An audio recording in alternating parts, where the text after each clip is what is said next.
Right, greetings all. Hope this finds you well as always. It's now back in the machine shop yet again for our latest weekly update on what we're up to and what we're on with. Now, this is going to sound like a bit of a get-out clause. This is going to sound like me making excuses, and it ain't, because it's genuinely what happened. But what I want to show you in the next couple of minutes isn't everything that's gone through the shop this week. With us being back on running trains, a lot of the locomotives, and this week it's 825, have come up for their 28-day washouts.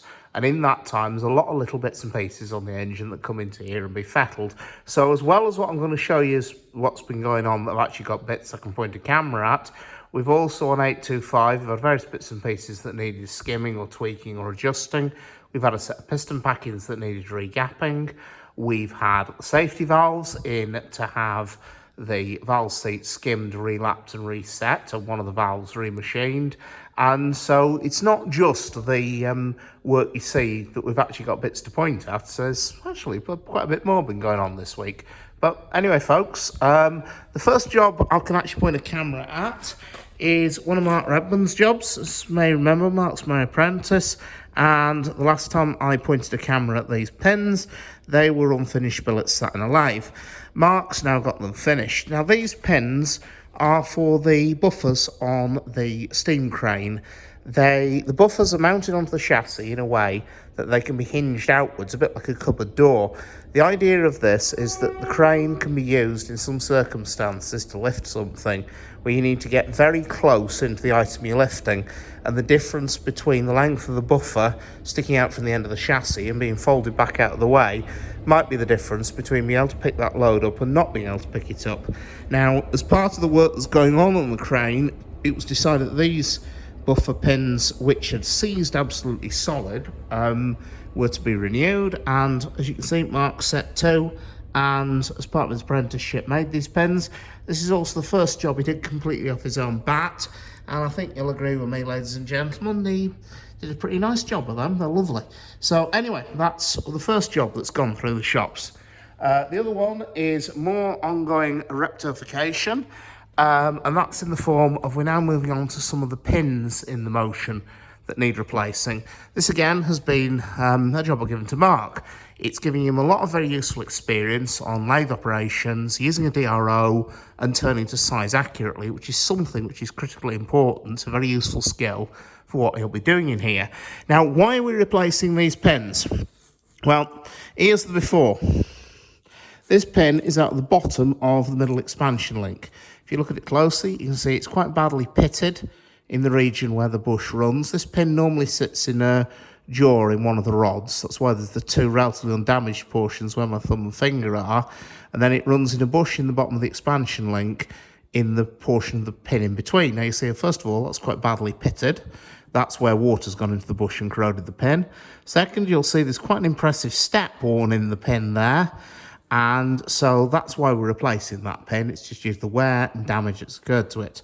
So there's the before, and there, ladies and gentlemen, is the after. Yes, it's still missing the anti-rotation feather and the cutout for a taper pin, but that's a very straightforward, quick job to add.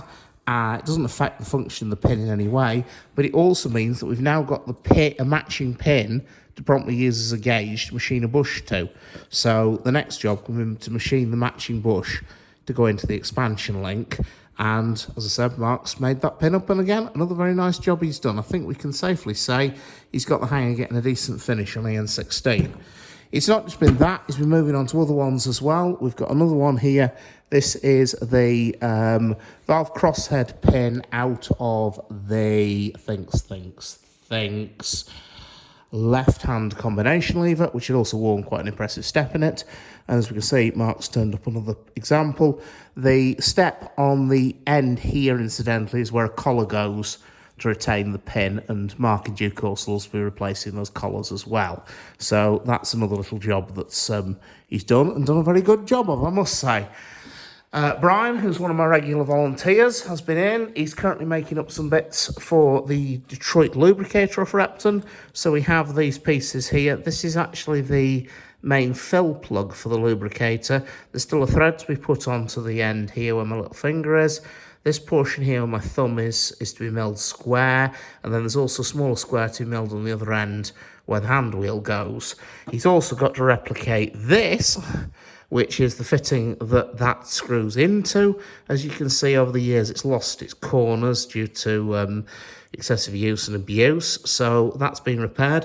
One thing we have discovered in the middle of all of this is that Detroit lubricators, and I can't say I'm 100% surprised at this, but the threads they use are very definitely non-standard. I'd very quickly measured it up, looked at it, thought, oh, that's 14 TPI in a weird size. I'll bet it's British standard pipe. Brian then measured it up this morning and discovered wherever it is, it's not British standard pipe. It's a truly weird size. So we're going to have some interesting thread cutting coming up as well.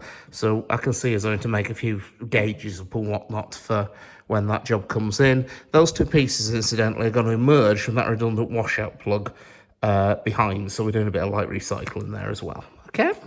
Right, Craig Ossett, another one of my volunteers, has been in, and he's been carrying on with the bits for 806's bogie. So we've now got another nut, just like the one we saw last week, roughed out and ready to have a hexagon on it. Craig's planning to be back in on Monday, when he'll make a start on the spring hanger bolts. And then there's other bits of rectum work going on as well. We've got the little M pins in. They've been non-destructive tested. What we're now going to do is we're actually going to draw them up. By draw them up, I mean we're going to prepare a set of drawings for them from which a new set can be machined, mainly because this set are nearing the end of the useful life. I mean, we've got our money's worth out of them. One, you can actually see a date stamped in it there, the 19th of the 3rd, 1953. So I think you can safely say the locomotive must have had quite a bit of work done in 53, because I found a couple of things on it that are stamped that with dates in 1953. So that we definitely had the money's worth out of that one. But the other two are also, they're both worn, and they've got other issues as well. So we're going to draw them up. So the problem is these pins are case hardened, and so there's a reasonable lead time in getting them made. So the plan is we'll prepare a series of drawings for them, then we can put these back into the engine, we can machine them, send them off from case hardening, and then hopefully fit them over the winter when the locomotive stopped for its annual winter maintenance. So there's another little job that's been coming up. And then finally, on the rectification front, we've got one of the crossheads, which is currently sat on the horizontal borer, which I'm working on. Now, what we've got here, as I said last week, these crossheads, as they're sat now, are actually upside down. The crosshead itself would run, it's a 3-bar arrangement. There's the upper bar sits here, and then the two lower bars sit there and there on the other side of the crosshead. What's happened is that the lower sliding surfaces here and also the vertical surface here have worn. So we've puddled them up with fresh white metal, and we're now in the process of machining them. Now, to machine these, we have to set a series of what I'll call datum points or datum faces. The first datum face we can take is the unworn top of the crosshead, okay? So that is sat upside down on two matched parallels. So I know that's sitting absolutely parallel to the bed of the machine, and I know I can measure upwards to get the required width of white metal on either face. There, no problems at all. The other datum I'm using is this wonderful Heath Robinson piece of kit here, which is this dummy shaft, which is simply a chunk of metal which is turned to match the taper in the crosshead exactly, and then there's another parallel portion on the end of it. And then we have the Heath Robinson arrangement with this clock gauge. What this allows me to do is this is now clamped down to the table, by moving the table backwards and forwards, because that clock gauge is mounted reasonably rigidly to the cutter, the clock gauge will stay still, and the clock gauge will also indicate, as clock gauges do, a degree of movement of that plunger there. So when I get this crosshead completely square and true to the table, if I wind the table so the crosshead traverses the length of the dummy shaft, there shouldn't be any movement on the dial gauge there, which after 20 minutes of bad language and tapping was achieved. So we now know we've got it dialed in square. I will also use this shaft to give me a vertical datum for machining these vertical thrust faces here. What I can do is I know the diameter of the shaft. I'll measure it simply with a micrometer. If I touch off, well, I'll do it with the old fag paper trick actually. If I can indicate with the cutter to the edge of the shaft here, I can then add on a dimension, which is the radius of the shaft, and I can then get a measurement straight to the centre line of the crosshead. So I can then machine those two faces either side equally, so I get the crosshead to sit in the middle of the slide bars. This is using, incidentally, measurements I took earlier today. These are for the right-hand side, left-hand side, and middle crosshead. With vertical measurement here is the vertical height there, and the horizontal measurement here is the gap between the two slide bars in the horizontal. Now that, of course, was a measured overall rather than the centre line. So if we divide that in half, we'll get a centre line measurement. As I said, it's for the right-hand crosshead, the left-hand crosshead, and the middle crosshead, which is what this one is, okay? Right, so that's the job as it's ongoing. The remainder of the motion now is pretty much done. We just really got bushes through in here now. Oh, and a return crank to turn back to round. Just say it quickly, it'll be over fast enough. But anyway, so that's where the ongoing rectification is up to.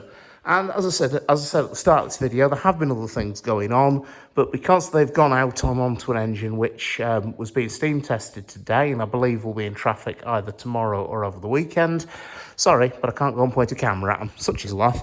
Anyway, I hope you found it educational, informative as always, and take care, and I'll see you around.